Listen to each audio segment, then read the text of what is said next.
Nako, tila nagmamadali at nag-aapura. Ito pong si House Speaker Faustino D. Boji D.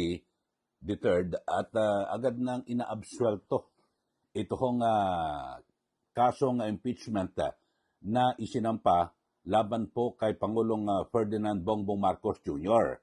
So, parang, hindi pa nga nagsisimula, kasasampa pa lang. Agad nang sinasabi na walang batayan ito pong impeachment case laban po kay Presidente Marcos Jr. So, yan po ang nakadidismaya, no? Na pahayag ni Speaker Boji D. bilang leader po ng House of Representatives. Kasi parang alam naman ho na lahat na sabihin natin na talagang siya po ay maka-BBM at sa katunayan ay hindi naman po siya malalagay sa pwesto bilang speaker kung hindi po siya malapit sa Malacanang, di po ba? Kasi yung supermajority po diyan po sa House of Representatives ay kaalyado ng Pangulo. So natural, meron pong basbas yan sa Pangulo, di po ba? Pero masyadong maaga. Hindi ko alam kung anong, ano ba ito, pagsisipsip ni Speaker Boji D. kay Pangulong Marcos Jr. o ewan ko lang ho, kayo han masasabi niyo rito kasi sabi ho, walang batayan. Alam niyo ho, parang, ikaw, isang pangkaraniwang mami. Ako, halimbawa ako, nag-file ako ng kaso diyan po sa korte. Bigla nagsalita ang judge, ako walang batayan yan. So, hindi niya pa ho nababasa. Hindi pa ho nagsisimula ang investigasyon. Sinabi na wala nang batayan. Parang ibang ehemplo. Halimbawa, ikaw, may naramdaman ka. Punta ka sa ospital, sabi ng doktor, hindi, wala ka sakit. Hindi ka pa na-check up. So parang ganito ang binabanggit ni Speaker Faustino Boji D. Parang masyado siya binibigyan kagad niya ng protection. Buti pa yung anak ng Pangulo na si House Majority Leader Sandro Marcos, tahimik ko Pero may malaking gagampan ng papel ho yan dahil siya po ang Majority Leader at chairman ng Committee on Rules. Siya po ang magkakalendaryo ng impeachment complaint. Kasi yun po ang proseso, mga kababayan. Sabi po, sabi po sa statement ni Speaker D, seryosong ang constitutional process at kinakailangan daw maging maingat sa pagtrato rito. Pero binanggit po kagad, wala nang batayan. Panoorin nyo mga kababayan, itong report na may kaugnayan sa pahayag ni Speaker Faustino Boji D. III na wala raw pong batayan. Ibig sabihin, agad niya na pong inaabsuelto ang Pangulo kahit wala pa naman hindi pa nagsisimula yung proseso para po sa impeachment. Panoorin po natin itong report mula po sa Billionaire News Channel. Walang batayan ng impeachment complaint laban kay PBBM ayon kay House Speaker Boji D. Ayon kay D, malinaw na ginagampanan ng Pangulo ang mandato na ipinagkatiwala sa kanya alinsunod sa batas. Seryoso at masusing proseso raw ang impeachment at hindi dapat gamitin sa pamumulitika. Dagdag niya, responsibilidad ng Kamara ang suriin ang mga reklamo ng may pag-iingat at paggalang sa konstitusyon. Ayan po maliwanag at sabi ho niya, walang batayan. So, ibig sabihin, hindi pa niya, baka hindi niya po nakita, nabasa. Sana medyo pakunwari ka na, hindi, sige po, ay aming, yan po ay aming, siyempre, tungkulin na tingnan, silipin yung mga basehan ng complaint. Dapat ganun ho mga kababayan, di po ba? Sa isang statement, basahin ko rin at bagamat na i-report na sa Billionaire News Channel. Ito ho. Ang sabi ho ay sa statement ay hindi po biro ang usapin ng impeachment. Ito ay isang mabigat at masusing proseso, responsibilidad ng kapulungan ng mga kinatawan ayon po sa saligang batas na tanggapin at suriin ang mga ganitong daing at ito ay dapat na isinasagawa na may lubos na pag-iingat at paggalang sa konstitusyon at hindi dapat ginagamit sa pamumulitika at magiging sanhin po ng pagkakawatak-watak, sabi po ni D. Maganda na sana yung kanyang binanggit, pero agad niyang sinabi niya na wala pong basis, wala pong batayan. Inabsuelto mo na kagad. So parang sino kaya gumawa ng ano ito, ng statement ni Speaker D? Kasi ewan ko, baka nagsisip-sip agad dito sa Pangulo. Pwede ka naman magsip-sip sa Pangulo. Di, padaanin, pausarin mo ang proseso ng impeachment, tapos sa dakong huli, siguro, madali namang mangampanya, lihim, sekreto mangampanya ka at kausapin yung mga mayorya na wag natin palusutin ito, impeachment na ito dahil sa wala namang ginagawang masama ang Pangulo. Kung gano'n ang iyong intensyon, di po ba? Pero agad na naglabas ka ng statement na sasabihin mo ay, nako, walang batayan yung impeachment na yan. Yun ho, parang hindi ho maganda, no? Sa isang leader, bagamat siyempre ikaw po ay talagang kilala na malapit po na kaalyado ng Pangulo, yung ano naman, medyo, kumbaga sa yung sikreto mo naman, wag mo naman ibuyang-yang na agad na ikaw ay nagsisip-sip sa Pangulo, di ba? Kasi ang maganda sana na ginawa ni Speaker Bogie D, nanahimik na lang po siya. Di ba? Or kaya naman, naglabas po siya ng statement na ang sabi niya, siguro, ang pinakamainam ho, kung ako lang ho naman, hihingan po ng payo, arang media consultant, sige, maglalabas sa statement na titiyakin po ng mababang kapulungan ng Kongreso. Dapat ganito statement, tinuturuan ko na. Walang galang na po. Ang statement, tatanggapin ho namin to at tinitiyak namin sa publiko, sa sambayanan, na lahat po ng nararapat at yung tamang proseso, yan po ay idadaan. Kahit nakaalyado na kami ng ating Pangulo, basta't kung ano ang ebidensya na may basihan, yan po ang gagawin dahil sa tungkulin ng mga kongresista na umaksyon. At dito po sa impeachment case na ito. Sana ganun lang ho, mga kababayan. Wala ho eh. Sabi kagad, naku, walang batayan yan. Agad na pinulaan at inabsuelto, parang ganon. Agad na inabsuelto. Hindi pa ho nagsisimula ang laban o itong proseso, inabsuelto kaagad. Parang ganon. Parang sa halimbawa sa isang laban, wala yung boxing. Magbo-boxing pa lang. Sandali. Hindi na, talo ka na. Sasampa pa lang sa ring, hindi pa nakakasampa. In-stop na, hindi, talo ka na. Parang ganon. Di ba, sa kaso, wala ho pabayaan ho natin umusad. At alam niyo ho, magandang pagkakataon po sana ito para po dyan po sa mababang kapulungan ng Kongreso na ipakita at kumbaga sana itindig yung imahe ng House of Representatives na dito kami sa mababang kapulungan ng Kongreso ay susunod sa proseso at kung ano man yung naging desisyon ng Korte Suprema sa nakaraan na impeachment laban po kay VP Sara Duterte, yung kanilang mga hinihinging mga kung ano ng mga requisitos na yan, susundin namin yan. Dahil para basta't kung ano ang complaint, kung may basehan, ituloy. Kung wala, di ba basura? Dapat ganun ho, mga kababayan.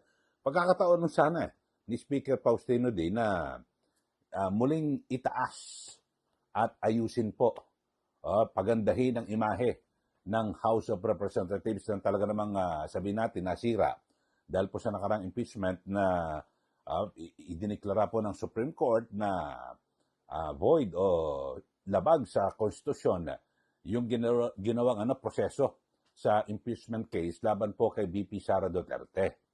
Nabangamat yun, wala ho, talagang lahat po ng mga bumoto pabor na ibasura, no? At mukhang ngayon, bagamat wala pa hong pinal dahil sa inaabangan pa yung decision ng Supreme Court dito po sa motion, pero kadalasan kapag ganyan yung ruling na talagang mayorya, wala na po yan.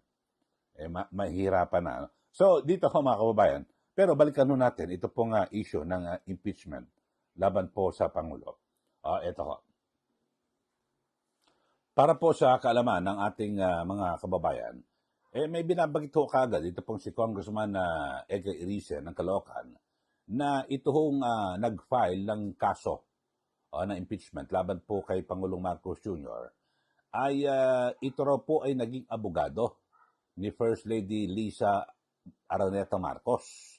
Yung disbarment case laban po kay Atty. Glenn Chong. So yan po ang ibinulgar ni Congressman Erice at so parang nabigyan ho kagad ng kulay. Kaya ngayon talagang pinagpipiestahan din po sa social media na nako, impeach me.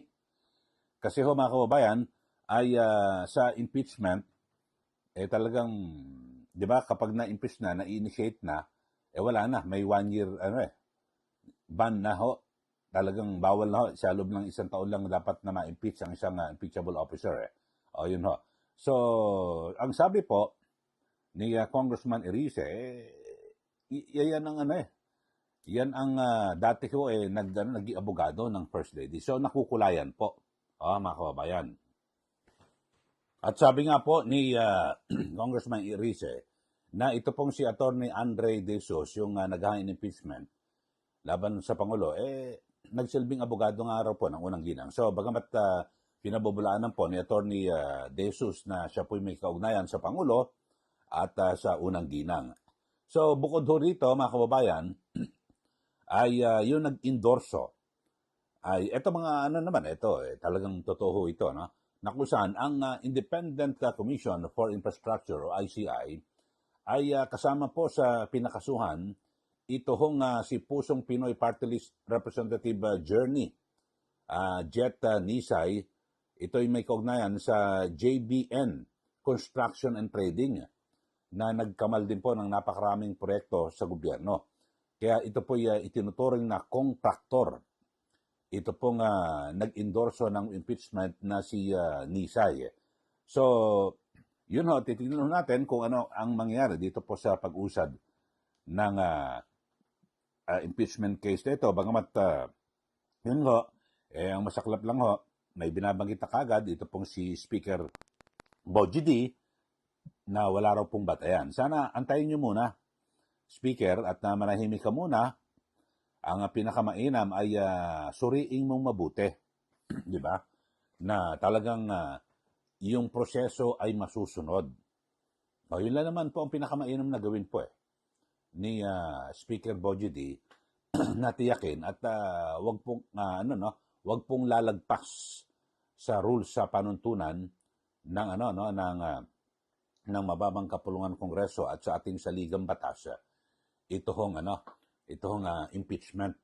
Kaya nga, dito nga ho, may binabanggit din ho na ito pong si House Majority Leader Sandro Marcos, no choice na po siya, no? Kundi i-refer ang impeachment laban po sa kanyang ama na si Pangulong Marcos. Kasi sabi nga ho ni Bukidnon Representative Jonathan Kita Flores, ay yun ho, talagang wala ho kasi yun po ang kailang i-refer dalhin po, no? Ang talagang meron pong malaking papel na gagawin dito ang majority leader. So, yun po, base po sa procedure ay kailangang isama po sa order of business sa loob po ng 3 araw at bago ito i-refer naman sa Committee on Justice. Kasi ang chairman ng Committee on Rules ng Mababang Kapulungan bilang majority leader ay ito pong si Congressman Sandro Marcos. So, yun po, no? At kapag yan po ay dadala na sa Committee on Justice, ito ho ay masasabi ng initiated. Pero sa ngayon, pwede pa hong maghabol dahil sa January 26 pa naman yung sesyon ng 2 kapulungan ng Kongreso kasi yung nangyari kahapon sa Senate, Blue Ribbon. Pwede ho silang mag-hearing, no? At maging sa mababang kapulungan. Pero yung pagbabalik po ng sesyon ay sa January 26 pa naman. At ngayon, pwede pa hong mahabol yung mga gustong mag-file ng impeachment. Kasi kapag hindi ho agad kayo nag-file, tapos na-i-refer na yan sa Justice Committee, wala na, yun na lang ang isa. Hindi na mag-entertain ng iba pang impeachment case. Kasi yun po ang nasa batas ho, mga kababayan. So, January 26, sa susunod na Lunes na po. Bago sumapit ho niyan, mag-file din daw po yung Makabayan Black. At may iba pang mga grupo na sinasabing mag-file ng impeachment. So, pwedeng ang gawin ho dyan, kapag nagsama-sama ho sila, halimbawa, 2 o 3 ang impeachment case, Tapos inirefer ho sa, dadalhin kagad sa speaker ng Secretary General. Tapos i-refer din ho yan sa, sa Committee on Rules. Tapos yung Committee on Rules, ikakalendary na sa Committee on Justice. So kung magiging dalawa o tatlo itong impeachment, pwedeng sabay-sabay na titingnan or i-consolidate, pagsamasamahin. So parang ganun ho mga kababayan. At samantala, yung kay VP Sara Duterte naman ay February 6 pa po matatapos yung ban. So maaring February 6 o February 7 doon pwede mag-file ng kasong impeachment yung kung sino man ng grupo, di po ba? Okay, so yun lang ho. Anong sa tingin nyo rito sa ating mga kababayan na nanonood dito po sa ating channel? Ano po pananaw nyo rito sa naging pahayag ni Speaker Bogie na agad nang sinabi, naku, walang batayan ng impeachment yan. Inunahan niya na kagad. Parang tila inaabsuelto na kagad. Samantalang mas maganda, antayin niyo muna, basahin mabuti, pausarin yung proseso at tiyakin na walang malalabag para hindi na maideklara na illegal ng Supreme Court. Dapat ganun ho sabi mo, talaga namang kakampi ho ng administrasyon. Wala hong duda kasi siya po'y iniluklok ng supermajority. Nakaalyado ho ng Pangulo. Normal po ito. Pero huwag ka na magsabi na, hindi, walang batayan yan. Hindi pa nga nagsisimula Di ba? Kayo ho, ano masasabi nyo? Magbigay na po kayo ng comment dito po sa ating channel at dito po sa naging pahayag ni Speaker D. Okay, sa mga bago lang po, mag-subscribe na po kayo at huwag niyo pong kalimutan na i-like at i-share. Huwag niyo rin po kalimutan na i-like din po, mag-subscribe po kayo sa aking Facebook account, Eli Saludar. Maraming salamat. Muli, ito po si Ka Eli. Magandang araw po sa ating lahat.